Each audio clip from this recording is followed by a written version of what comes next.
말씀은 마태복음 26장 36절에서 46절까지 말씀을 보도록 합니다. 36절에서 46절 말씀 교독합니다.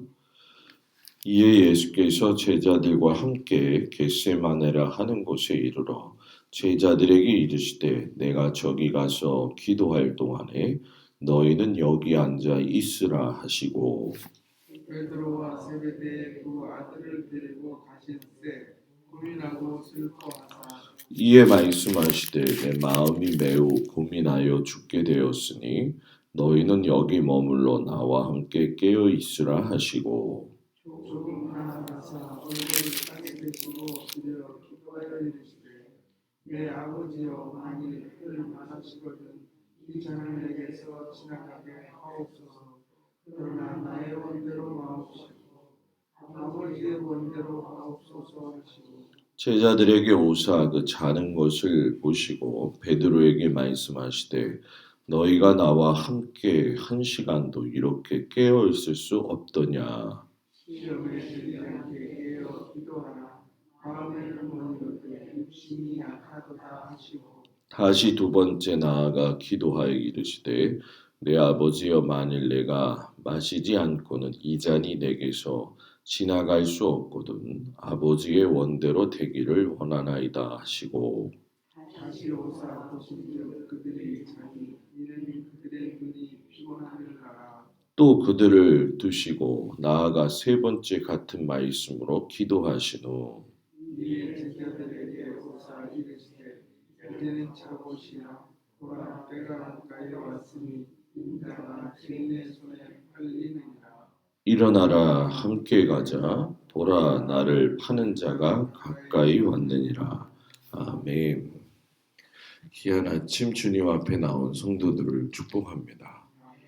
오늘 말씀에 보게 되면 예수님이 겟세마네 동산에 올라가셔서 기도하시는 모습이 보이죠.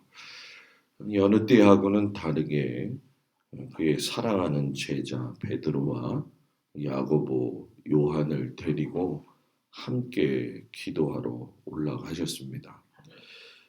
다른 때하고는 좀 다르기 때문에 뭔가 중요한 일이 있는 것을 우리가 볼 수가 있겠죠.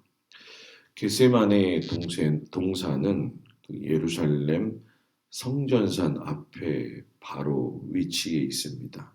벳박의 종료주일 예수님이 나귀 타고 올라오신 그 언덕길을 넘어가지고 내려오면은 바로 있지요. 기드론 골짜기를 앞에 두고 있기 때문에 사방이 어둠컴컴하고 여러 가지 면에서 침울한 분위기를 느끼는 곳이 이 겟세마네 동산이에요. 성경을 보게 되면 예수님이 여러 곳에서 많이 기도를 하시죠. 특별히 이 겟세마네 동산은 예수님이 제자들과 자주 올라가서 기도하시던 곳이에요. 그런데 이 다른 때하고는 다르게 예수님이 고민하고 슬퍼하시는 모습을 베드로하고 야고보하고 요한에게 그대로 보이시죠. 성경을 자세히 살펴보면 예수님께서 한적한 곳에 나아가서 기도하시고 이렇게 이야기하거든요. 그런데 오늘 말씀을 보면 베드로, 야고보, 요한을 그대로 동행을 하셔가지고 겟세마네 동산에서 피땀 흘려 기도하는 그 모습을 그대로 보여주셔요. 죽음 앞에서 이제 괴로워하는 심경을 하나님 앞에서 그대로 표현을 하시는데 그 고통이 얼마나 컸던지 만일 하나님 할만하시거든 이 잔을 내게서 지나가게 해주세요. 어찌 보면 하나님의 아들이라고 하는 모습보다는 아주 연약하고 지쳐있는 그리고 어떤 의미에서는 큰 고난을 앞에 두고 있었기 때문에 마음 한편에 두려운 모습을 가지고 있는 예수님의 모습을 보게 되죠.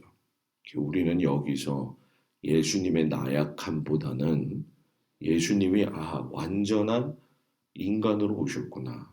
인간이 가지고 있었던 감정, 그런 심리적인 상태를 그대로 유지하고 계셨구나 하는 것을 발견하게 되죠. 그렇기 때문에 예수님의 이 겟세마네 동산의 기도부터 십자가의 순환까지의 상황들을 살펴보면 하나님이 그의 아들 예수를 이 땅에 보내셨을 때에 하나님의 계획도 대단히 중요하지만 그 말씀에 순종하는 예수님의 그 모습 속에서 연약한 인간이 가질 수 있는 최고의 순종의 모습을 우리가 보게 되죠. 예수님은 결국 두려움에 지지 않으시고 아버지의 원대로 하옵소서라고 하면서 하나님에 대한 신뢰 그리고 하나님에 대한 순종의 태도로 기도를 마치셔요. 자, 이 예수님의 기도를 보면서 우리가 우리의 기도를 살펴볼 필요가 있지요. 예수님의 기도는 참된 기도는 내 뜻을 하나님 앞에 관철시키는 게 아니라 하나님의 뜻에 내가 순복할 수 있는 믿음의 태도를 갖는 것이 기도라는 얘기죠.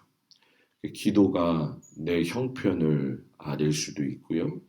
또 하나님 앞에 여러 가지 바라던 기도 제목들이 있을 수도 있습니다.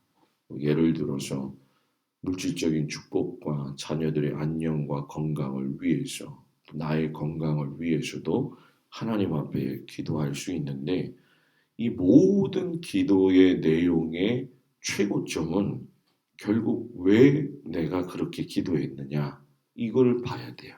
그것은 바로 내 가정과 내 자녀들과 내 건강이 허락하는 한, 또 내 교회가 하나님 앞에 서는 한, 나는 하나님의 뜻을 위해서 그 일을 하나님 앞에 간구합니다. 라고 하는 하나님을 위한, 하나님의 영광을 나타내기 위한 그런 모습으로 선다고 한다면 문제 해결만이 아니라 문제 해결 뒤에 모든 것을 운행하시는 하나님이 나의 친구가 되어주시고 나의 기도를 응답하신다라고 하는 세상에서도 얻을 수 없는 가장 든든한 더 버팀목이 되어지는 하나님을 얻게 된다라는 거죠. 저와 여러분이 하나님의 뜻에 맞추어서 기도할 수 있는 믿음의 모습이 있기를 주의 이름으로 축복을 드립니다. 예수님이 다른 때하고는 다르게 베드로와 야고보와 요한을 이제 데리고 올라가셨죠. 어디를 가든지 특별히 이 제자들은 굉장히 예수님과 친밀했어요. 예수님과 친밀했다고 해서 그들을 우리가 색안경 끼고 보는 게 아니라 어떤 의미에서 보면 예수님의 그 고통을 제일 잘 알 수 있는 제자들이었다. 우리가 사람 관계 속에서도 인간관계를 가지다 보면 저 사람은 저 친구는 내 마음을 이해하잖아 하면서 생각하는 친구들이 있잖아요. 그런 것처럼 이 베드로와 야고보 요한도 예수님이 그들로 하여금 데리고 올라가셨다는 건 너희들이 그래도 내 제자라고 한다면 나의 이 슬픔과 고통에 같이 동참해 줬으면 하는 마음이 있으셨다라는 거예요. 그래서 제자들을 이끌고 가서 나와 함께 있어라. 나와 함께 깨어 기도하라. 돌을 던져서 닿을 만큼 한 거리에 있었다고 했거든요. 그러니까 예수님이 눈에서 이렇게 씨름하면서 기도하는 게 보이셨을 거라는 거예요. 그 가까운 거리에서 느낄 수 있는 그 고통, 그 고통도 베드로와 야고보와 요한처럼 내가 생각했던 그 제자, 내가 생각했던 그 사람이 내 고난을 다 알고 동참해 주지 않는 것이 또 세상의 한 모습이기도 하다는 걸 우리에게 이야기를 하고 계시죠. 한 번 기도하고 오셔서 보니까 잠들어 있는 제자들의 모습을 보시면서 한 시간도 깨어 있을 수 없었냐, 한 시간도. 그리고 저는 두 번째 기도하고 오셨을 때도 여전히 잠들어 있죠. 이 모습을 보면서 우리가 한 가지 생각해 볼 것이 있다는 거죠. 예수님의 그 간절한 기도를 살펴보면 사람이 피곤해서 잠에 빠져 있을 수 있다라고 하는 것과 비교해 볼 적에 여기서 아주 재미나고 중요한 한 가지 교훈을 얻을 수가 있어요. 그건 뭐냐 하면 아, 예수님에게도 한 시간은 짧았을 것이고 잠이 들었던 제자들에게도 한 시간은 짧았을 것이다. 저도 이제 목회하다 보면 새벽 기도 나올 때 졸려. 잠깐만 자야지 한 게 후딱 지나가잖아요. 그죠? 한 시간이 후딱 지나가요. 그죠? 그러니까 이 한 시간은 저한테도 그렇고 예수님한테도 그렇고 제자들한테도 그렇고 여러분들한테도 그렇고 얼마든지 후딱 지나갈 수 있는 시간이에요. 그런데 예수님과 이 제자들이 똑같은 한 시간을 가지고 있었지만 시간은 누구에게나 똑같이 주어졌지만 그 시간 동안에 무엇을 할는지에 대해서는 우리의 선택이고 우리의 믿음 상태가 되어진다는 거죠. 예수님이 들이셨지만 이 짧지만 간절한 한 시간의 기도는 또 우리가 한편으로는 여러분 뭐예요? 배워야 될 기도의 모범이라는 얘기죠. 기도해보면 한 시간이 길어요, 짧아요. 답은 여러분들이 알고 있죠. 그죠? 어떨 때는요, 진짜 제가 기도해보면 기도가 잘 되는 날이 있어요. 그래서 한 시간, 두 시간이 휙 지나갑니다. 근데 어떤 날은 오래 기도한 것 같은데 눈 뜨면 1분 지났어요. 그게 현실적인 문제예요. 그러니까 기도도 누가 주셔야 돼요? 하나님이 주셔야 할 수 있구나 하는 걸 매번 느끼게 되죠. 우리의 모습이 원함은 있지만 또 육신의 약함의 모습으로 있을 때가 있구나 하는 것을 보면서 여기서 우리가 깨닫는 건 주님이 답답해하지 아니하시고 이해하신다는 거예요. 그래, 이제는 자고 쉬어라.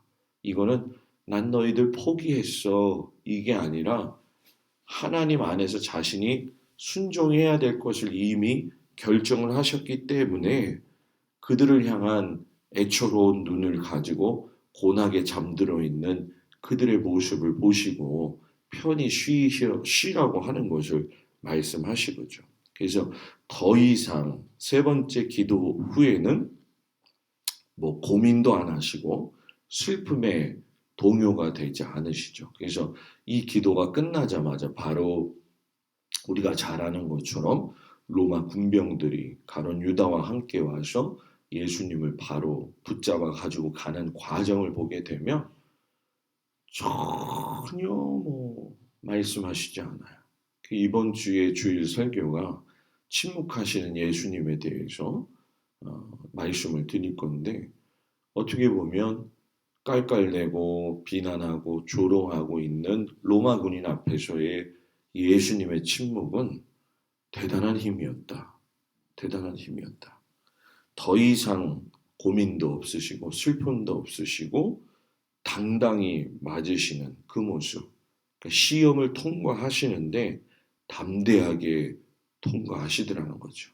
이 모습이 오늘 우리들의 현실적인 모습이 되어야 되고 세상 가운데에서 담대함으로 나아가서 주께서 주신 삶을 감사함으로 살아갈 수 있는 우리 모두가 되어지기를 주의 이름으로 축복을 드립니다. 기도하겠습니다. 아버지 하나님, 사랑하는 예수님이 아버지 하나님의 그 당부하신 십자가의 길을 걸어가기 위해서 겟세마네 동산에서 기도하시는 그 모습을 보니 인간의 나약한 모습을 가지고 오신 예수님인 것을 발견하게 됩니다. 그럼에도 불구하고 끝까지 그 연약한 모습 그대로 아버지 하나님의 뜻에 맞추어서 기도를 마치는 예수님의 모습을 보면서 우리들의 기도하는 모습을 주님 앞에서 다시금 바라보게 되어집니다. 하나님, 우리가 어떤 상황 속에서도 하나님의 마음에 맞는 기도의 생활을 할 수 있도록 인도하여 주시옵소서.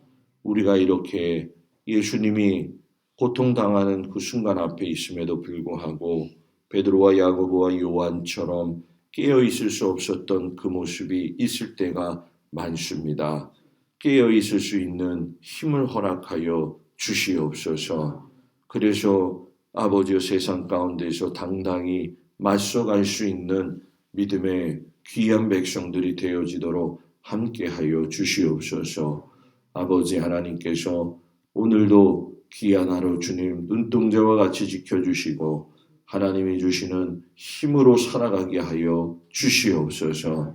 오늘 하루 주님 앞에 위탁하며 예수님의 이름으로 기도드렸습니다. 아멘. 하늘에 계신 우리 아버지여, 이름이 거룩히 여김을 받으시오며 나라의 마옵시며 뜻이 하늘에서 이루어진 것 같이 이 땅에서도 이루어지이다. 오늘날 우리에게 일용할 양식을 주옵시고 우리가 우리에게 죄 지은 자를 사하여 준 것 같이 우리의 죄를 사하여 주옵시고 우리를 시험에 들지 말게 하옵시며 다만 악에서 구하옵소서. 나라와 권세와 영광이 아버지께 영원히 있사옵나이다. 아멘.